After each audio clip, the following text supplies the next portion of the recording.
আসসালামু সবাইকে। Electrical basic নলেজের পক্ষ থেকে আমি জহিরুল ইসলাম আপনাদের সাথে আছি। আশা করি সবাই ভালো আছেন। তো আপনাদের আজ পাইপিং পাইপিং পার্ট 3 করেছি আমি, এই জন্যে আপনাদের ক্লিয়ারভাবে পাইপিংটা বোঝানোর জন্য। তো আমি আজ একটা রুমের একটা পাইপিং করে আপনাদেরকে ক্লিয়ারলি জিনিসটা বুঝিয়ে দিই। তো আসুন শুরু করা যাক। আমি এখানে নিয়েছি একটি মাস্টার বেডরুম, সিঙ্গেল একটা রুম। এই রুমের ভিতরে আপনি পাইপিং কীভাবে করবেন সেটা আমি আপনাকে ক্লিয়ার বুঝিয়ে দিই। একটা মাস্টার বেডরুমের ভিতরে আমরা জানি একটা টয়লেট থাকে, অ্যাটাচ টয়লেট থাকে। তো সেই টয়লেট সহ আমি রুমটা পাইপিং করে আপনাদেরকে বুঝিয়ে দিই। এই হচ্ছে আমাদের ইলেকট্রিক্যাল টিভি।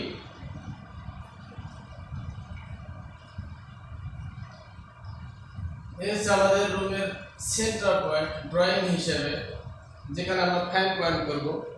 তো ফ্যান পয়েন্ট আমরা কীভাবে করব সেটা আগে আপনাদেরকে দেখাচ্ছি।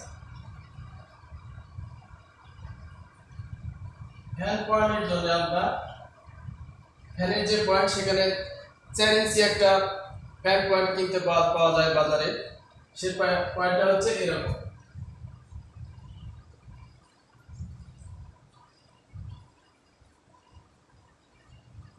চারদিকে 4টা ওয়ে থাকে, 4টা পাইপ লাগানোর জন্য 4টা ওয়ে থাকে। তো আমরা প্রথমে কি করব,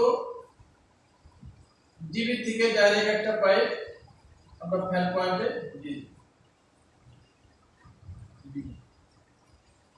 এই হচ্ছে আমাদের লাইট পয়েন্ট।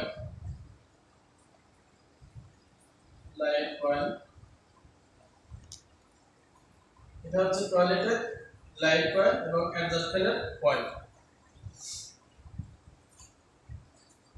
তো এই ফ্যান বক্স থেকে আমরা এক্সটার্নাল লাইটের জন্য এবং ইনডোর লাইটের জন্য আমরা একটা সিধা পাইপ ছেড়ে রাখবো এরকম।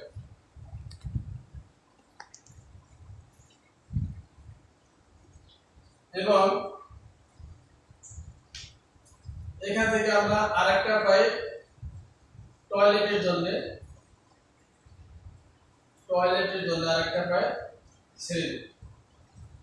তো এখানে একটু জেনে নিই, আমাদের যে রুমের যে বিম আসবে সেই বিমের ভিতরে আমরা পাইপটা কিভাবে ড্রপ করব, একটা বিম এঁকে আমি আপনাদেরকে দেখাচ্ছি।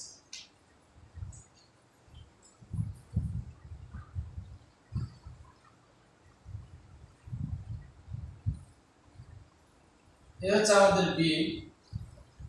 ডিবি থেকে যে পাইপটা সরাসরি আসে সেই পাইপটা আমরা একটা এলবো ব্যবহার করে, এখানে একটা এলবো ব্যবহার করে একটা শর্ট পিস পাইপ বিমের নিচ পর্যন্ত একটা সকেট লাগিয়ে সকেটের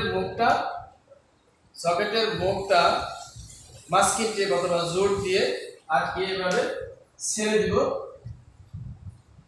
যখন আমার বিমের শাটারটা খোলা হয়ে যাবে তখন আমরা এই পাইপটা দেখতে পাবো। এটা আমি আপনাদেরকে বোঝানোর জন্য দেখালাম। এই হচ্ছে আমাদের ফ্যান পয়েন্ট থেকে লাইট, ফ্যান পয়েন্ট থেকে আরেকটা লাইট এবং এক্সটার্নাল লাইটের জন্য ইনডোর লাইটের থেকে আমরা একটা পাইপ ছেড়ে রাখবো। এই হচ্ছে আরেকটা লাইট। এই হচ্ছে টয়লেটের আমাদের সুইচ পয়েন্ট, এখান থেকে আমরা একটা পাইপ ছেড়ে রাখবো। এবং রুমের সুইচ পয়েন্টের জন্য আমরা একটা পাইপ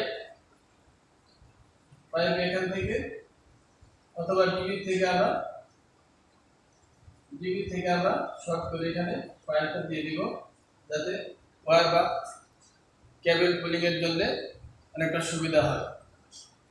তো বন্ধুরা, আপনাদের বোঝানোর জন্য আমি একটা রুম শর্ট করে আপনাদেরকে বুঝিয়ে দিলাম। আশা করি সবাই বুঝতে পেরেছেন।